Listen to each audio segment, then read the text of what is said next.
गोटे सुंदर परिवार जोठी रोते सिप्रा ता स्वामी रोहन आउ ता सासू मधु।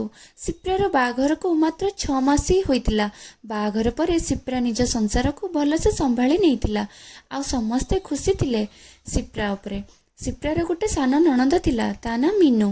मीनू ता क्लासमेट अमित बोली गोटे पिला को भल पाउतिला। आउ अमितर घर लोक बाघर पई व्यस्त होउतिले। सेथिपई मीनूर बाघर रोहन बाघरर 2 मास पूर्व कर देइतिले। अमित ऑफिस काम रे किछि दिन पई बाहर को जाइतिला। मीनू भाबिला जाउछि किछि दिन पई बापा घर को पळेबी आउ टिके रही के आसीबी मन शांति रे। सिप्रा और रोहन लो बाघर पर मीनू मात्र 20 दिन रही के जाइतिला। नणंद और भाउज ए किछि दिन भितरे भल सांग होई जाइतिले। मीनू घर को आसीबार 8 दिन भितरे भाउज आउ नणंद मिसी शॉपिंग कले, सिनेमा भी गले आउ भी बहुत सारा मस्ती कले। सासू मधु ए सब देखी बहुत खुशी होतले। दिने रोहन ऑफिस रो सिप्रा को फोन करी कहला, सिप्रा तुम्हें जल्दी रेडी हो जाओ, मु 2 घंटा रे घर को आसुची। आज मो एमडी सार को एनिवर्सरी से पार्टी दौरान सेठिके जिबार अच्छी। से मते केबेठू इनवाइट करथिले, मु ऑफिस काम रे भूली जाइछि। प्लीज तुम्हें भल से रेडी हो जाओ। सिप्रा कहला, रोहन आगरू कहिबार थिला ना, ठीक अच्छे मु रेडी रहिबी। फोन रखिला परे सिप्रा चिंता कला। 2 घंटा समय रे आईब्रो भी होई गलानी, केबेठू पार्लर जाइनी, कौन करिबी एबे। प्रथमे साड़ी कौन पिंधिबी बाछि दिए। सिप्रा आलमारी रे साड़ी देखुतिला। मीनू तो रूम को आसिला। मीनू को देखी सिप्रा सब कथा ताको कहला।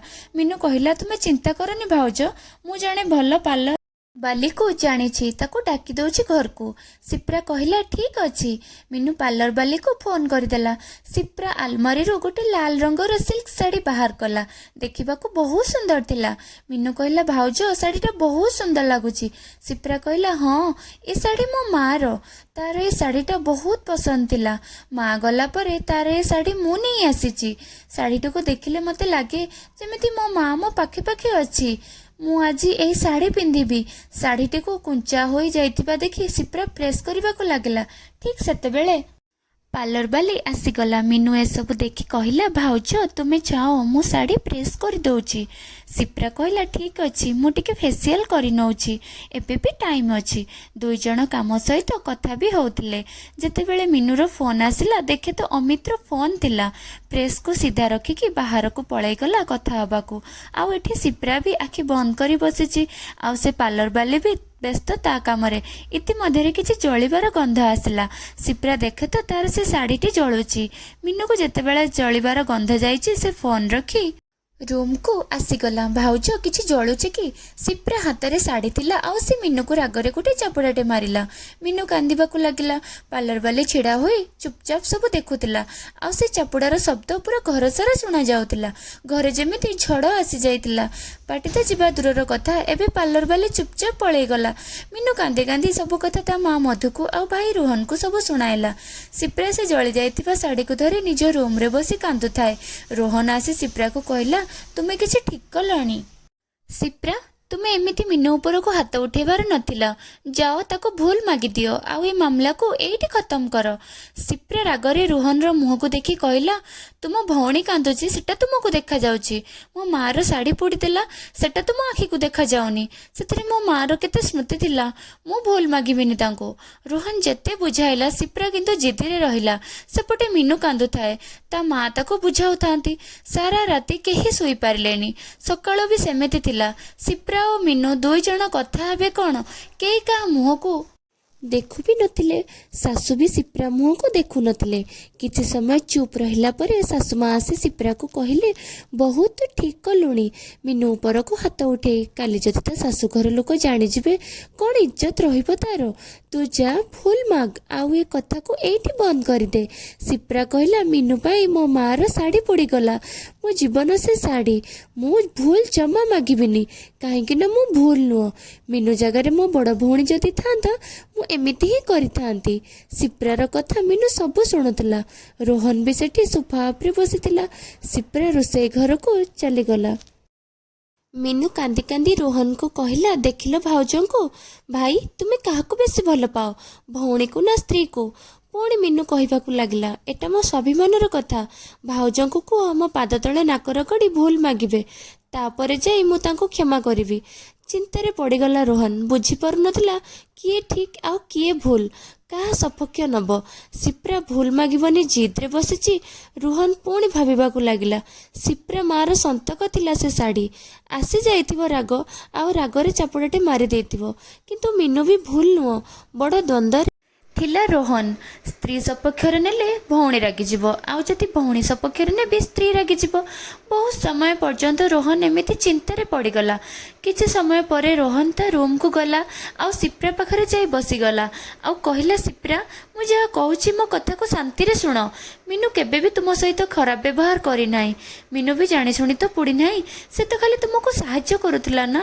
ଫୋନ୍ ଆସିଲା, ସେ ପ୍ରେସ୍କୁ ସିଧା ରଖିକି ଯାଇଥିଲା। କେମିତି ପ୍ରେସ୍ ଶାଢ଼ୀ ଉପରେ ପଡ଼ିଗଲା, ଆଉ ସେ ଶାଢ଼ୀ ପୋଡ଼ିଗଲା କ'ଣ? ଏଥିରେ ମିନୁର ଭୁଲ ଅଛି? ତୁମେ ରାଗରେ ସେ ପାର୍ଲର ବାଲି ସାମ୍ନାରେ ତାକୁ ଚାପଡ଼ାଟେ ମାରିଲ। କ'ଣ ତୁମେ ଠିକ୍ କଲ? ଏତିକି କହି ରୋହନ ସେଠୁ ଚାଲିଗଲା। କିଛି ସମୟ ପରେ ମିନୁ ହଲ୍ରେ ବସିଥିବା ରୋହନ ଆଉ ତା ମା ମଧୁ ପାଖକୁ ଆସି କହିଲା, ମା, ସକାଳେ ଖାଇସାରିଲା ପରଠୁ ମୋ ଘଡ଼ି ମୁଁ ପାଉନି। ଘଡ଼ିଟିକୁ ସେ ଟେବୁଲ ଉପରେ ରଖିଥିଲି। ତୁମେ ଦୁଇ ଜଣ କ'ଣ ଦେଖିଛ? ତା ମା କହିଲେ, ନା ମୁଁ ଦେଖିନି। ରୋହନ ବି ମନା କଲା। ମିନୁ କହିଲା, କେଜାଣି କେଉଁଠି ରଖିଥିଲି। ବାପା ମୋତେ ମୋ ଲାଷ୍ଟ ଜନ୍ମଦିନରେ ଦେଇଥିଲେ। ସେଟା ବାପାଙ୍କର ଶେଷ ଗିଫ୍ଟ ଥିଲା ମୋ ପାଇଁ। ମିନୁ ବହୁତ ବ୍ୟସ୍ତ ହୋଇ ଘଡ଼ିକୁ ଖୋଜିଲା, କିନ୍ତୁ ମିଳିଲାନି। ତା ମା ମଧୁ କହିଲେ, ମୁଁ ଜାଣିଛି ସେ ଘଡ଼ି ତୋ ପାଇଁ ବହୁତ ଖାସ୍। ତୋ ବାପା ତ ଆଉ ନାହାନ୍ତି, ଚିନ୍ତା କରନି, ମିଳିଯିବ। ମିନୁ ତା ରୁମ୍କୁ ଯାଇ ବସିଥିଲା। ସେତିକିବେଳେ ରୋହନ ତା ପାଖକୁ ଆସିଲା, ଆଉ କହିଲା, ତୋତେ ଗୋଟେ କଥା ପଚାରିବି? ତୋତେ ଘଡ଼ି ମିଳିଲାଣି ବୋଲି ତୁ ଏତେ ବ୍ୟସ୍ତ ହୋଇଗଲୁ। ଯଦି ତୋତେ ଜଣାପଡ଼ିବ କି କାହା ହାତରୁ ସେ ଘଡ଼ି ଖସି ପଡ଼ି ଭାଙ୍ଗି ଯାଇଛି, ତାହେଲେ ତୁ କ'ଣ କରିବୁ? ମିନୁ ରାଗରେ କହିଲା, ମୁଁ ତାକୁ ହୁଏତ ଚାପୁଡ଼ାଟେ ମାରିଦେବି। ପୁଣି ରୋହନ କହିଲା, ସେ ପୋଡ଼ା ଶାଢ଼ୀକୁ ଦେଖିକି ସିପ୍ରା ମନରେ ବି ଏମିତି ବିଚାର ଆସିଥିବ, ଆଉ ସେ ରାଗରେ ଚାପୁଡ଼ାଟେ ମାରିଦେଲା। ତା ପାଇଁ ବି ସେ ଶାଢ଼ୀ ଯେତିକି ମୂଲ୍ୟ ରଖେ, ଯେମିତି ତୋ ପାଇଁ ଘଡ଼ି। ରୋହନ ପକେଟରୁ ଘଡ଼ି ଖୋଲି ମିନୁକୁ ଦେଇଦେଲା। ମିନୁ ଚୁପଚାପ ବସି ରହିଲା। ସେପଟେ ରୁମ୍ରେ ବସି ସିପ୍ରା ଭାବୁଥାଏ, ରୋହନ ଠିକ୍ କହୁଥିଲେ। ମିନୁ କେବେ ବି ଜାଣିଶୁଣି ଶାଢ଼ୀ ପୋଡ଼ି ନଥିବ। ମୁଁ ତାକୁ ଏମିତି ଚାପୁଡ଼ାଟେ ମାରିବାର ନଥିଲା। ସେ ପୁଣି ପାର୍ଲର ବାଲି ସାମ୍ନାରେ। ମୋତେ ମୋ ରାଗକୁ କାବୁ କରିବାର ଥିଲା। ଭୁଲ ତ ମୁଁ କରିଛି ସତରେ। ସିପ୍ରା ମିନୁ ରୁମ୍କୁ ଗଲା, କିନ୍ତୁ ମିନୁ ତା ରୁମ୍ କ'ଣ ଘରେ ବି ନଥିଲା। ସିପ୍ରା ଭାବିଲା, ମିନୁ ତା ଶାଶୁ ଘରକୁ ପଳେଇ ଗଲାଣି ତ। ସେ ଟିକେ ବ୍ୟସ୍ତ ହୋଇଗଲା। କିଛି ସମୟ ପରେ ସିପ୍ରାକୁ ମିନୁ ଘର ଭିତରକୁ ଆସୁଥିବାର ଦେଖିଲା। ଦୁଇ ଜଣ ପରସ୍ପରକୁ ଦେଖିକି କହିଲେ, ମୋତେ କିଛି କହିବାର ଅଛି। ପୁଣି ଦୁଇ ଜଣ ଏକା ସାଙ୍ଗରେ ସରି କହିଲେ। ସିପ୍ରା କହିଲା, ଭୁଲ ମୋର, ମୁଁ ଏମିତି ରାଗରେ ତୁମକୁ ଚାପୁଡ଼ାଟେ ମାରିବାର ନଥିଲା। ମୋତେ କ୍ଷମା କରିଦିଅ। ମିନୁ କହିଲା, ଭାଉଜ, ଭୁଲ ମୋର ବି ଥିଲା। ମୋତେ ଏମିତି ଅସାବଧାନତା କରିବାର ନଥିଲା। ବାପାଙ୍କ ଦେଇଥିବା ଘଡ଼ି ହଜିଗଲାରୁ ମୁଁ ଜାଣିଲି କି ସେ ଶାଢ଼ୀ ତୁମ ପାଇଁ କେତେ ମୂଲ୍ୟବାନ ଥିଲା।